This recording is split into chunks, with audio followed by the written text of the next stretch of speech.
Good evening students.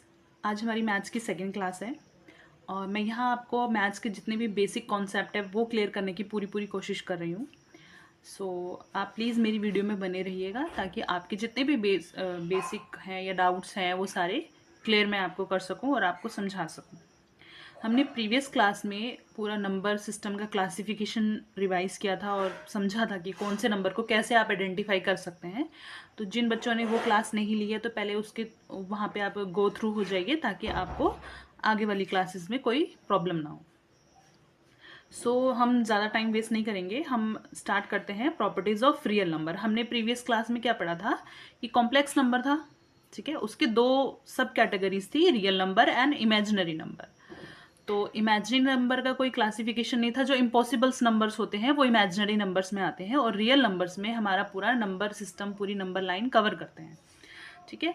तो अब इनकी भी क्या बेटा, इनकी प्रॉपर्टीज़ होती हैं, इनको हम कैसे, आप इनकी कैलकुलेशंस कर सकते हो, इनके साथ कैसे आप डिवीज़न, सब्ट्रैक्शन, एडिशन, मल्टीप्लिकेशन, ये सारी चीज़ें कर सकते हो और कौन सी प्रॉपर्टी के लिए कौन सी चीज़ आपकी बेटर होगी और कौन सा फॉर्मूला आप अप्लाई कर सकते हो। तो इसी बारे में हम यहाँ पे डिस्कस करेंगे कि रियल नंबर के साथ आप कौन से फॉर्मूलाज यूज़ कर सकते हो, ठीक है। आपको यहाँ पे दिख रहा होगा सबसे पहली प्रॉपर्टी क्लोजर प्रॉपर्टी, ठीक है। क्लोजर प्रॉपर्टी मतलब कि आपने कुछ कोई सम किया, फॉर एग्जांपल आपने जैसे इसमें दिखाया हुआ है a प्लस बी किया, यहाँ पे आपको फॉर्मूला के नीचे दिख रहा होगा a प्लस बी किया, तो अगर हम उसका सम कर देंगे तो आपको रिजल्ट क्या मिलेगा, रियल नंबर, ठीक है। तो मिलेगा, ये मैंने एडिशन के लिए आपको बताया, ठीक है। क्लोजर प्रॉपर्टी ऑफ एडिशन, दो नंबर को आपने प्लस किया तो उसका रिजल्ट आना चाहिए, उसका क्लोजर आना चाहिए, तो क्या आएगा, रियल नंबर, ठीक है। कैसे आएगा, जैसे आपने क्या, फॉर एग्जांपल देखो, आपने किया 5 प्लस 3, तो आपको क्या मिल जाएगा, 8, ठीक है। आपका रिजल्ट क्या आ गया, रियल नंबर आ गया, ठीक है। फिर क्लोजर प्रॉपर्टी, सेकंड प्रॉपर्टी क्या हुई, क्लोजर प्रॉपर्टी, जिसमें आपका मल्टीप्लिकेशन को आइडेंटिफाई बताया गया है। क्लोजर प्रॉपर्टी ऑफ मल्टीप्लिकेशन, जैसे आपने a मल्टीप्लाई b किया तो आपको मिल जाएगा रियल नंबर। सेम यही नंबर ले लेते हैं या दूसरा नंबर ले लेते हैं, फॉर एग्जांपल 2 मल्टीप्लाई 3, आपको क्या मिलेगा बेटा, 6, जो कि क्या है, रियल नंबर, ठीक है। ये भी आपको रियल नंबर मिलेगा। जो भी क्लोजर प्रॉपर्टीज होंगी आप उनका रिजल्ट आपको, देखो ये एमसीक्यूज में भी आ सकता है, ये कॉम्पिटिटिव एग्जाम वालों के लिए है, ये जो मैं चीज़ बता रही हूँ कि आपको जैसे पूछ सकते हैं कि क्लोजर प्रॉपर्टी का रिजल्ट क्या होगा, तो आपको पता होना चाहिए कि रियल नंबर आएगा, ठीक है, उसका रिजल्ट आएगा रियल नंबर। फिर आता है कम्यूटेटिव प्रॉपर्टी ऑफ एडिशन। अच्छा, एक बात ध्यान रखिएगा कि ये जो प्रॉपर्टीज हैं ये एडिशन और मल्टीप्लिकेशन में ही एप्लीकेबल होती हैं, डिवीजन और सब्ट्रैक्शन में नहीं होती हैं, ठीक है, क्योंकि उनके रिजल्ट डिफरेंट आते हैं। तो आपने जितनी भी ये प्रॉपर्टीज हैं रियल नंबर की, ये एडिशन और मल्टीप्लिकेशन में ही एप्लीकेबल हैं, डिवीजन और सब्ट्रैक्शन में नहीं यूज करना है, मतलब अगर आप करते भी हैं तो आपका रिजल्ट जो आपको चाहिए वो नहीं आता है। तो मैं इसका आपको एग्जाम्पल भी बताऊंगी कि ये क्यों एप्लीकेबल नहीं होते हैं, अभी हम आपको आगे फर्दर बताती हूँ, ठीक है। तो आते हैं हम commutative property of addition. Commutative property of addition में क्या होता है, देखो बेटा, इसमें 2 इंटीजर्स यूज होंगे। सबसे पहले ये बात ध्यान रखना कि इसमें क्या यूज होंगे, 2 इंटीजर्स के साथ चलते हैं कॉम्यूटेटिव वाले में। कॉम्यूटेटिव ऑफ एडिशन में भी, कॉम्यूटेटिव ऑफ मल्टीप्लिकेशन में भी 2 इंटीजर्स के साथ आपको चलना है।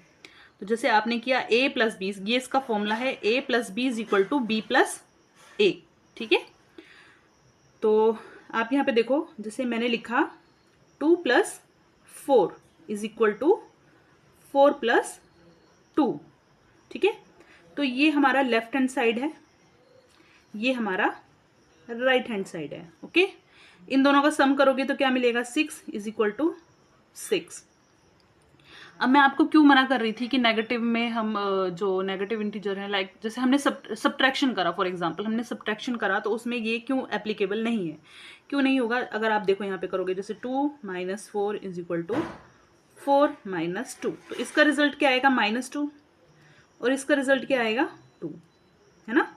तो ये इक्वल नहीं है, नहीं आया ना रिजल्ट आपका इक्वल, तो इसीलिए ये सिर्फ एडिशन के लिए एप्लीकेबल होता है। अच्छा, इसका रिजल्ट क्या होगा, इसका रिजल्ट होगा नंबर कैन बी स्वैप्ड। आप नंबर को स्वैप्ड कर सकते हो, ठीक है, आगे पीछे लिख सकते हो। स्वैप्ड मीन्स एक को आगे दूसरे को पीछे ऐसे करके आप लिख सकते हैं। फिर आता है कम्यूटेटिव मल्टीप्लिकेशन। ठीक है, तो मल्टीप्लिकेशन देखो, कम्यूटेटिव जैसे मैंने अभी आपको बताया था कि एडिशन और मल्टीप्लिकेशन में दो इंटीजर्स का हम यूज करेंगे। a multiply b is equal to b multiply a हो जाएगा। ठीक है, अब इसमें क्या करना है बेटा, इसमें आप कोई भी इंटीजर ले लो, जैसे 4 मल्टीप्लाई 6 ले लेते हैं हम। 6 मल्टीप्लाई 4 ये आपस में इक्वल होगा, क्यों, ये 24, ये भी 24 आएगा। ठीक है, अब ये डिवीजन में क्यों नहीं हो पाएगा, डिवीजन में मैं आपको बताती हूँ, एक मिनट में दूसरी शीट ले लेती हूँ। डिवीजन के लिए मैं आपको बताती हूँ, ये यहाँ पे मैं थोड़ा सा क्लियर कर देती हूँ। देखो जैसे कि था हमारा a मल्टीप्लाई b, थोड़ा सा डाउन, ठीक है, a multiply b multiply a, है ना, ये था। तो हमने क्या नंबर्स लिए थे, हम लिए थे 4 multiply 6 is equal to 6 multiply 4। तो ये कितना आया था हमारा, ये आ गया था हमारा 24, और ये भी कितना आ गया था 24। सेम अगर आप ये चीज़ लेते हैं a divide by b is equal to b divide by a, क्या ये पॉसिबल है इक्वल होना, तो नहीं होगा। क्यों, देखो अगर आप 4 डिवाइड बाय 6 करेंगे, तो जैसे 4 डिवाइड बाय 6 है, तो 6 डिवाइड बाय 4 है ना, ये तो इसका रेसिप्रोकल बन जाएगा। तो ये आप 2 के टेबल से इसको कट करेंगे, 2 2 ज़ा 4, 2 3 ज़ा 6, ये आएगा 3/2।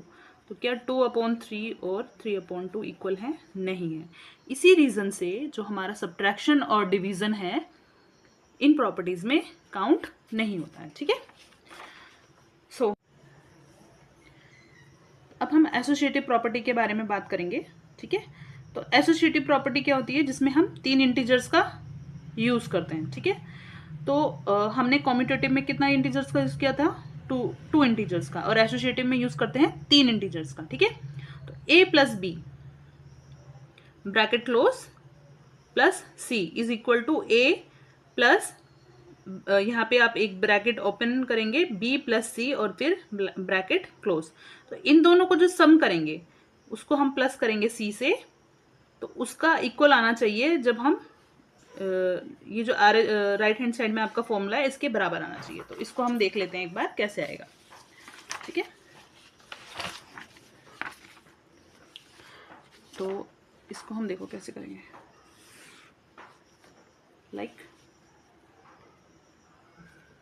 यहाँ पे लेंगे हम a plus b plus c, ये था ब्रैकेट में, ये पार्ट ब्रैकेट में a plus b plus c, और ये पार्ट है आपका ब्रैकेट में। ठीक है, तो इसमें अब हम क्या लेंगे बेटा, इसमें जैसे आप ले लो 2 प्लस 3, ये ब्रैकेट क्लोज, प्लस 4, ये ले लो 2 प्लस 3 प्लस 4, इसको प्लस करोगे कितना आएगा 5 प्लस 4, और इसको प्लस करेंगे तो ये आ जाएगा 7। अब इसका सम आप करेंगे तो कितना आएगा 9, और इन दोनों का सम करेंगे तो 9। ये एग्जांपल क्लियर है। ठीक है, तो अब इसको हम नेगेटिव में नहीं ले सकते हैं, है ना, जैसे मैंने आपको क्या बताया था कि सब्ट्रैक्शन वाली चीज़ हम नहीं ले सकते हैं। ये मैं आपको सॉल्व करके भी बता देती हूँ कि क्यों नहीं ले सकते हैं। अब यहाँ पे सेम डिजिट ले लो, जैसे 2 minus 3 minus 4 is equal to 2 minus 3 minus 4 minus 1 minus 4। ठीक है, 2 माइनस, अब इसको आप ओपन करेंगे कितना आएगा -1, है ना, तो ये कितना हो जाएगा -5, और ये हो जाएगा 3, तो ये आपस में इक्वल नहीं आएगा। ठीक है, तो सब्ट्रैक्शन वाला हम नहीं यूज़ करेंगे, सेम एज डिवीज़न के लिए भी होता है। ठीक है, फिर आता है हमारा एसोसिएटिव प्रॉपर्टीज ऑफ मल्टीप्लिकेशन। ठीक है, एसोसिएटिव प्रॉपर्टी ऑफ मल्टीप्लिकेशन, इसको भी मैं आपको सॉल्व करके दिखा देती हूँ। ये देखो, इसमें क्या फॉर्मूला था, a multiply b multiply c। ठीक है, ये ब्रैकेट में आ गया, फिर a multiply b multiply c, ये ब्रैकेट में आ गया। तो अब हम इसको ले लेते हैं 2 मल्टीप्लाई 5 मल्टीप्लाई 3, ये चीज़ ब्रैकेट में 2 मल्टीप्लाई 5 मल्टीप्लाई 5 मल्टीप्लाई 3, ठीक है, इसको मल्टीप्लाई करोगे तो बेटा कितना आएगा 10 मल्टीप्लाई 3, इसको मल्टीप्लाई करोगे 2 और इन दोनों को मल्टीप्लाई करोगे तो 15। अब जब आप इसका मल्टीप्लिकेशन करते हो तो ये भी 30 और इसका मल्टीप्लिकेशन करते हो ये भी 30। ठीक है, अब ये भी देख लेते हैं क्या ये डिवीजन के लिए होगा।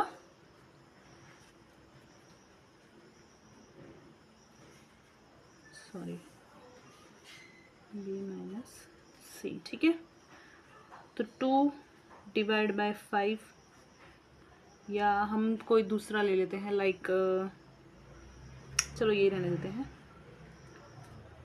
2 डिवाइड बाय 5 डिवाइड बाय 3। ठीक है, अगर इसको हम डिवाइड करेंगे तो कितना आएगा 2/5 है ना, 2/5 डिवाइड बाय, इसको भी डिवाइड कर देंगे 3 से। ठीक है, तो ये होएगा 2 डिवाइड 5/3। तो इन दोनों की वैल्यू सेम नहीं आएगी। देखो क्यों, यहाँ पे ऊपर 2 है, यहाँ पे ऊपर 5 है। देखो यहीं से डिफरेंस क्लियर हो गया। अगर इसको आप ऐसे भी लिखो, फॉर एग्जांपल आप इसको ऐसे भी लिखो 3 डिवाइड बाय 5 ऐसे भी कर दो तो भी 2 डिवाइड 5/3, तो ये वैल्यूज हमारी चेंज है ना, तो आंसर सेम नहीं आएगा, इसलिए ये नॉट इक्वल टू हो जाएगा। ओके बेटा, तो हम अभी नेक्स्ट बढ़ते हैं। आई होप आपको ये समझ आ गया हो। और हाँ, एक चीज़ मैं आपको और बताना चाहूँगी, जैसे मैंने बताया था कि कॉम्यूटेटिव प्रॉपर्टी में क्या हो जाते हैं, नंबर स्वैप हो जाते हैं। ये इसका रिजल्ट है। कॉम्यूटेटिव प्रॉपर्टी लगाने के बाद आपको क्या मिलेगा, रिजल्ट मिलेगा कि नंबर को आप स्वैप कर सकते हैं। सेम एसोसिएटिव प्रॉपर्टी का क्या रिजल्ट होगा, group can be change, group change होता है। ठीक है, पहले ये वाला ग्रुप बन गया था, फिर ये वाला ग्रुप बन गया। सेम पहले ये ग्रुप था ए और बी, फिर बी और सी ग्रुप बन गया। ठीक है, तो इन चीज़ों का आपको ध्यान रखना है। अब हम नेक्स्ट प्रॉपर्टी की तरफ बढ़ते हैं। ओके, तो फिर अब हम आते हैं प्रॉपर्टीज, नेक्स्ट प्रॉपर्टी के पास आते हैं। इसमें हो गया डिस्ट्रीब्यूटिव प्रॉपर्टी। डिस्ट्रीब्यूटिव प्रॉपर्टी में क्या होता है, ए मल्टीप्लाई बी प्लस सी। ठीक है, ए मल्टीप्लाई बी प्लस सी। इसका मतलब क्या हुआ कि ए जो है बी से भी मल्टीप्लाई हो सकता है, ए जो है सी से भी मल्टीप्लाई हो सकता है। ठीक है, इसको मैं आपको थोड़ा खुले पेपर में आपको समझाती हूँ।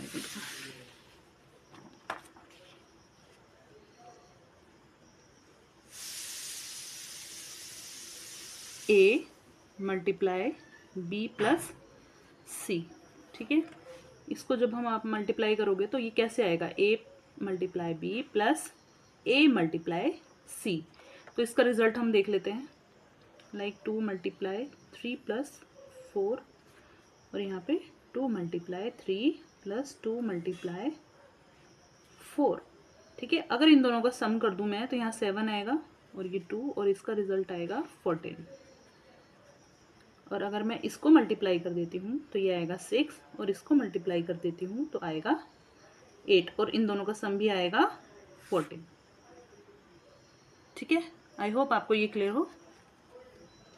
सो नेक्स्ट हम बढ़ते हैं।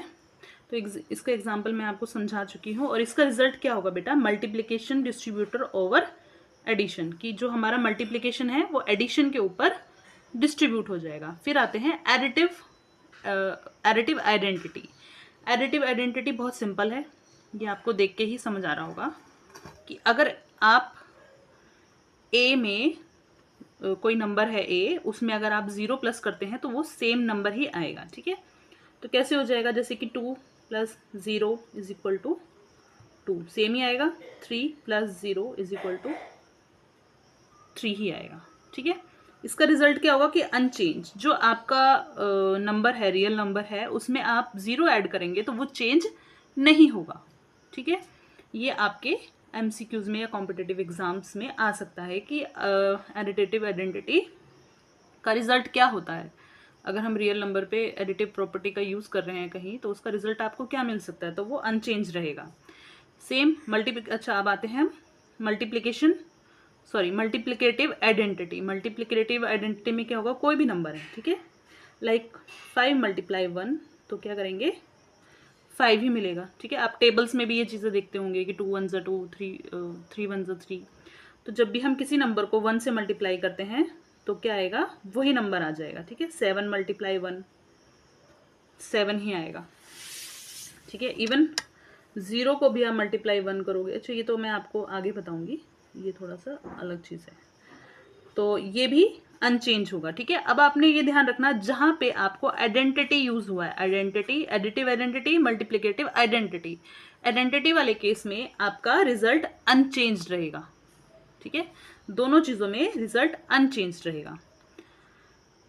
अब आते हैं एडिटिव इनवर्स। एडिटिव इनवर्स मतलब कि जैसे कोई नंबर है, पॉजिटिव इंटीजर है, उसको हम नेगेटिव, उसके ही नेगेटिव इंटीजर से प्लस करेंगे तो हमारा रिजल्ट 0 होगा।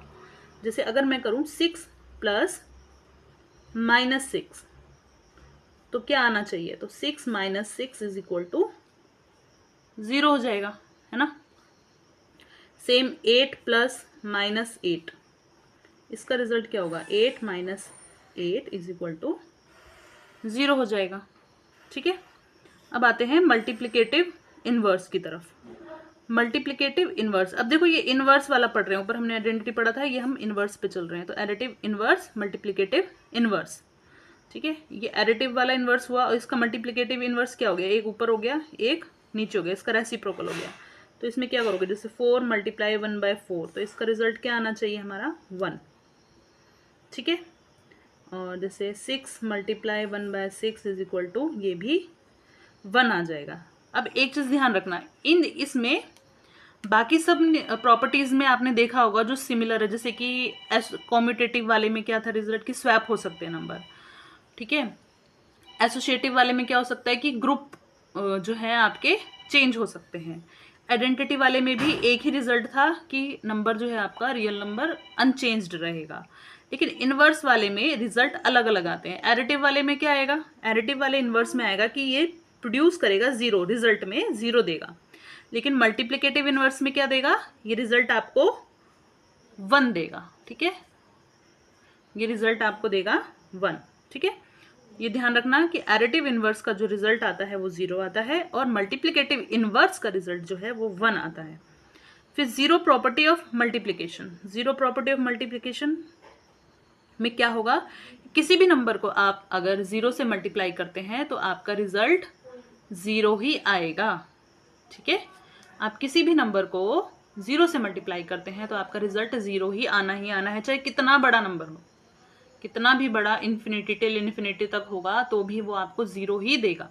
ठीक है, तो जैसे मान लो कि 2 3 4 7 6 7 8 9 इतने बड़े नंबर को भी मैं अगर 0 से मल्टीप्लाई कर रही हूँ तो मेरा आंसर 0 ही आएगा। ये बात क्लियर है। तो जैसे यहाँ पे मैं कर देती 246 को भी मैं 0 से मल्टीप्लाई कर रही हूँ तो मेरा आंसर 0 ही आएगा। तो ये प्रॉपर्टी क्या करेगी, जीरो प्रॉपर्टी ऑफ मल्टीप्लिकेशन का क्या रिजल्ट होएगा कि हमेशा ये 0 ही प्रोड्यूस करेगा। ठीक है, आई होप आप लोगों को ये सारी प्रॉपर्टीज क्लियर हों, और कोई बेटा डाउट हो तो प्लीज़ मुझे कमेंट में बताएं, मैं उसको आपको थोड़ा सा और एक्सप्लेन करके बताना पसंद करूँगी, और मैं चाहूँगी कि आप लोगों के सबके डाउट्स अच्छे से क्लियर हो। So thank you so much and keep growing. Goodbye.